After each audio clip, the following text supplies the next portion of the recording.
Hello YouTube family, કેમ છો બધા? મજામાં?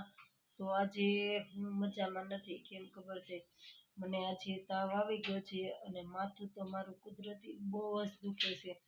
સહન પણ નથી થતું એટલું માથું દુખે છે. અને કમલેશજી વૈયા ગયા છે ત્યારે દવા નાખવા માંડવીમાં.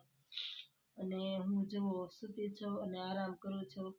મજા નથી એટલે કાંઈ કામ કર્યું નથી. બસ બહાર જવાનું હતું એટલે તૈયાર થઈને બેઠી ત્યાં તો માથું દુખવા મળ્યું અને તાવ પણ ભરાઈ ગયો છે. એટલે બહુ મજા જેવું નથી લાગતું. અને હા, તમે પણ લોકો ધ્યાન રાખજો. અત્યારે છે ને બહુ બીમારી થાય છે અને બીમારીના બહુ વાયરા છે. એટલે તમે લોકો પણ ખ્યાલ રાખજો અને તમારા ઘર પરિવારનું પણ ધ્યાન રાખજો. અને હા, ગળી વસ્તુ કે બહારની વસ્તુ બહુ ઝાઝી ખાવીને, એટલે બહારની વસ્તુ વધારે ખાવીને તો માંદા પડી જાવીશું. જોકે અમે પણ તો બહારની વસ્તુ નથી ખાધી, તોય તે અને એકબીજાને તાવ આવી જાય ને એટલે બધાને વારા ફરતી બધાને તાવ આવી જાય. તો તમે લોકો પણ ધ્યાન રાખજો અને હા, ઘર પરિવારનો પણ ખ્યાલ રાખજો. જય મોગલમાં.